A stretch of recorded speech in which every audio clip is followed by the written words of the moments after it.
But he gaslighted me.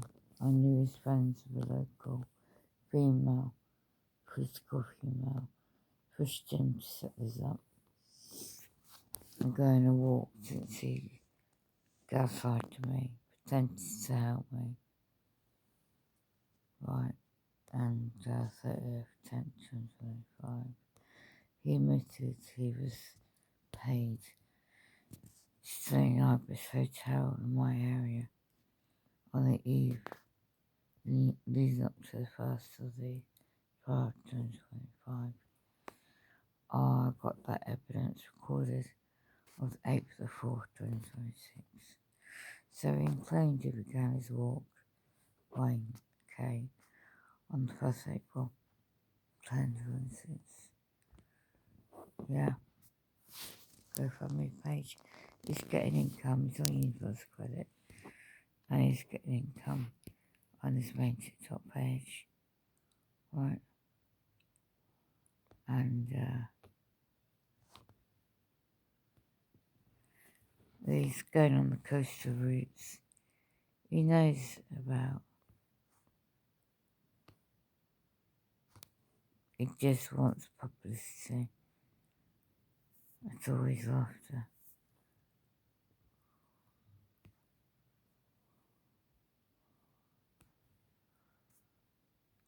And he has got family, sister, cousins. He's not targeted. He lied about that. And he's behind using ChatGPT to do emails of the housing company for years. Well,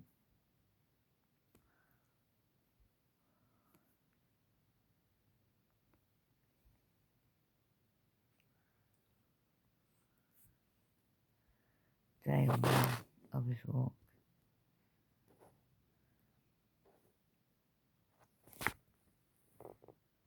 Hey, good day. Well, guys, I'm out here. I've walked over 20,000 steps today. I picked 2 bags of rubbish up. Could have picked loads more up. But I felt confident. I picked enough up to make myself feel better and well. Yeah. So I've just pulled up to, well, I say pulled up. I've just walked up. There's a car van sat here. And I'm going to light myself a little fire. Get a cup of tea going, but look, this is it. Fucking fly tipping, fly dumping. I'm going to get a cup of tea. I might end up staying just about here, but there's a farmer in the field next door, so I don't want him to see where I'm staying. Well, guys, looks like they're building a solar farm. Right, show his life.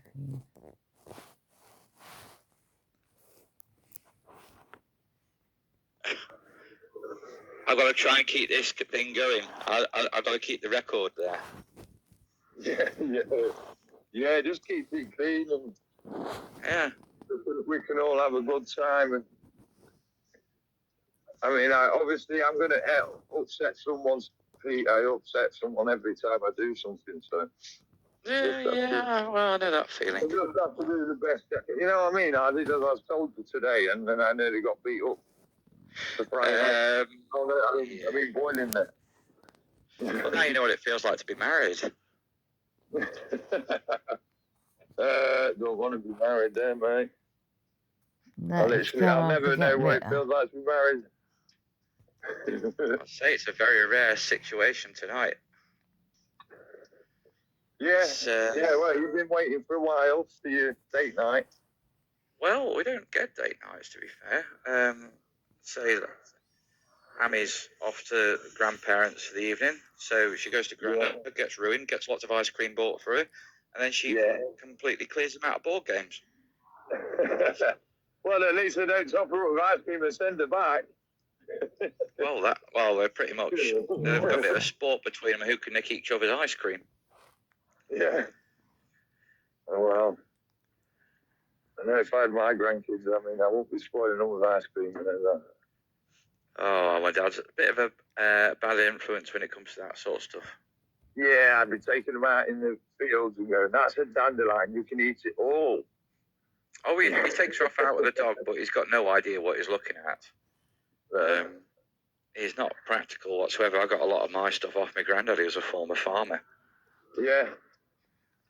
He taught me all my hitches and gardening and mechanics and stuff like that. Yeah. Yeah, well, it generally is the granddads. The parents are too busy trying to keep the house going and pay the bills, and keep the food coming, so you don't get time to do that. But as a granddad, I mean, I've got all the time in the world. I can just walk around the countryside picking up dock ends all day. Yeah, so if I did have my grandchildren around me, I'd just be teaching them what I can, really. I suppose that might be why they don't want me around my grandchildren, because I'd be teaching them all sorts of laws. But even our generation now, we say it's a relatively newish estate that I live on, and the one I lived on before was quite new. When you're doing activities with chainsaws and things like that, people kind of look at you like you're completely warped. They don't kind of see that. Well, yeah, this is the thing. They think, oh my God, that's so dangerous. How do you know how to do that? Well, to me, it's a normal thing. It's what I grew up with. Fixing my car and stuff like that. You have to have power tool training. Like if you want to go, I mean, I've been to work at as a close hygiene management, just a cleaning company. But we had to do some gardening. There's a gardening job came up. And when we turned up, and I was like, do you want me to do the rotavator? He's like, do you know how? I was like, yeah, of course I do. He said, have you done your training? I was like, what do you mean have I done my training? I've used the rotavator many times. And he's like, well, you can't do it. You haven't got your training. So I stood back, and someone else did it who had their training. And he was last time I did it, I stuck my hand on the exhaust. Don't do that. No, I didn't realise that. This lad was running up and down the garden with his rotavator, and he'd done like 4 rows, and then he stopped and he comes to the boss and said it's not working. He said, what do you mean it's not working? He said, well, it's not doing anything. Run out of fuel. So we all walked out to the back garden and said, no, he's literally running. He was pulling the throttles and just letting it go on its own, run across the top of the grass. So I was like, come here, I'll show you. And the boss was like, no, you're not allowed. I'm like, mate, you're going to stand here for 4 hours watching this bloke do nothing, or I'm going to show you how to do it in the next 2 minutes. So it's like, what then, do it? Damn it. Yeah. So literally just went and grabbed the rotavator. I don't know if you know about using the rotavator, but you have to let it dig in. You have to pull it backwards and let it dig in. How many people in university went down. The trouble is, though, it often shines the soil underneath, doesn't it, where it rubs the blade. Maybe. They say I'll send you a picture of the garden. We've sorted it out a bit now, put some plants in, but the topsoil is barely half a spade deep. Yeah. Well, and then you get down into the proper muck or the stone or whatnot. Well, concrete. If you're on a new build, you can pretty much guarantee that your foot down there is rubble. Well, it depends where you are, like near Lincoln. You can go down a metre before you hit anything. I shouldn't complain. We watched them build this house from our old house. And we knew it was built on top of an old factory that had a previous World War II tanks that was being built in it many years ago, and heavy generators. So we knew the concrete that they were breaking up was 9 foot thick. So it's not really a surprise. No. But they say it was a surprise when I stood in the one part of the garden and I sank to my knees in it. All I had was Emmy to get me out. Bit scary. It was interesting. I certainly didn't get back in the house clean, that was for sure. I'm just glad the wife wasn't there at the time. Yeah. She'd have been screaming at you for putting Amy there. Well, yeah, quite. Because she was certainly covered as well. Yeah. What's it going I've been up this hill like 6 times now. It looks like Cornwall almost, doesn't it? You wouldn't think. I've never been up that way. Yeah, it is. Obviously, because it's like a seaside place. So Cornwall is a seaside, isn't it? It's like almost looks like St. Ives. I've never been to St. Ives. It's very, very similar. Narrow streets, steep hills. But I think the most entertaining bit about St Ives is the buzzes. Buzzards or? No, the actual buzzes, the drivers. You park on at the top of the town and you get like a shuttle bus into the centre. They're literally missing things by millimetres. Yeah. Yeah, but they're used to it. That's the best entertainment. Oh, they really are used to it, yeah. Oh. Yeah, I mean, I'm just picking up rubbish here. There's a bin right there, though. Right, what? There's bin men there. Why wouldn't they Makes just you put wonder rubbish sometimes if the wind's blowing through it and perhaps blowing some of it out, maybe. I don't know. They've got some pretty good bins around here, mate. Oh, I saw that one yesterday. Yeah. That was pretty amazing. Oh, it smells a bit fishy. Someone got fresh. I don't know about that fish. It definitely smells like fish in Whitley. Oh, that's all right then. I might have made a suggestion to the wife that my heated seats in my car were thrush detectors.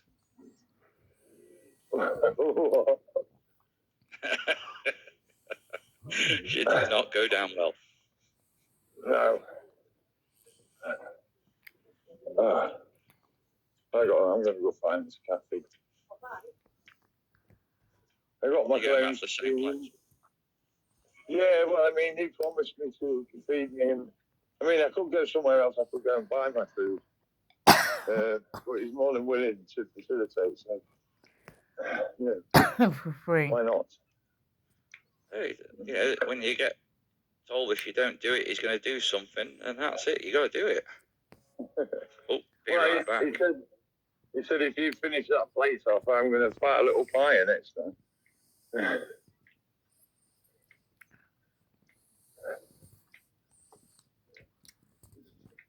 But it's, things like that make me want to do my very own video for just that shop. So I might even just once I get there, duck off my live.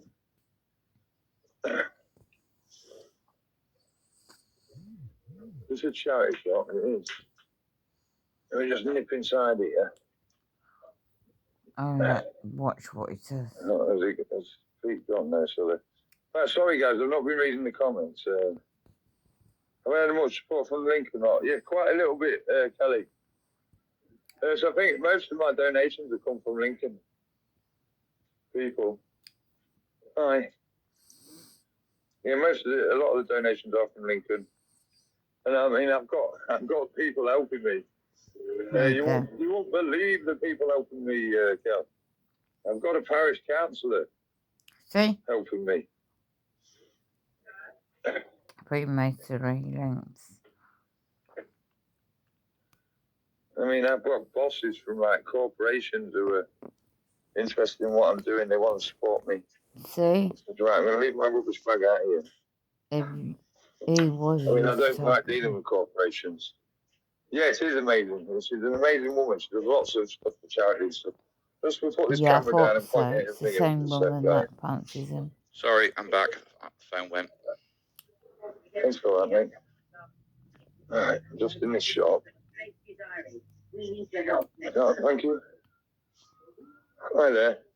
I'm wondering if you've got a man's top a bit like this, as if people front and a hood. I thought I was getting these donations for support. Yes, I need a full zip, but not a jacket, more of a hoodie like that. What's there?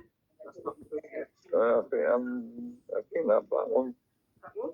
The one you're looking at there? Yeah, I think that one might do. It looks about the right size, yeah. Yeah. The radio can see it. Well, it's £10. That'll be fine. I'll take that if I can. £10. Your donations to Wayne's TikTok. I'll just carry it for now. I'm off round the corner to a cafe, so I can sort it out once I get there. Well, I wonder, can I give you a leaflet to pop somewhere? I'm doing a charity work. Oh, we've got a leaflet. Here you go. I'm actually trying to start a new charity. to provide safe spaces at night for vulnerable people. Yes, I mean, there's not a lot of them anywhere. And especially where I'm from, Lincoln, after like 5 o'clock at night, there's literally no help for vulnerable people.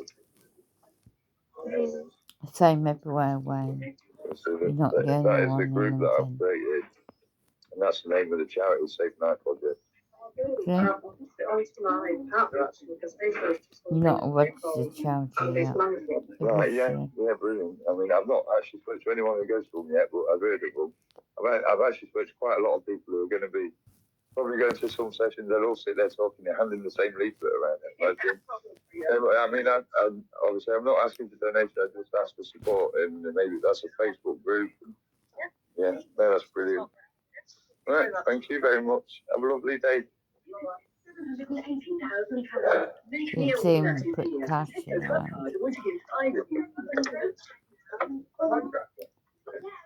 I'm sure that was Stephen from Lincoln. Oh, I don't want to leave that there, do I? Just walk away from my little picker. I just left my little picker and started walking away, mate. On my way up the hill. But yes, we've got new hoodie. It's got a hood on it. It's got a zip on it. It's got pockets. So that's going to replace the one that I'm wearing. I'll just get round to the cafe and I'll sort it out. I was asking you earlier on, what do you know what the battery health is on your phone? Because I was thinking, I know you have it on charge all the time because of the camera usage.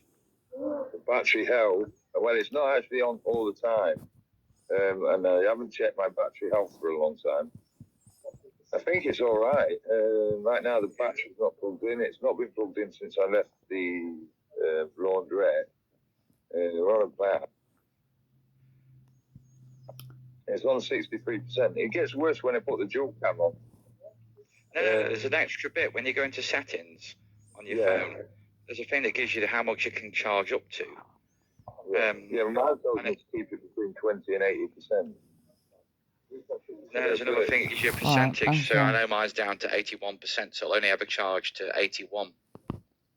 Right, I know what you mean. I have checked it before, but I've had this phone for a few years, and it's always. The last time I checked it, it would have been nearly full.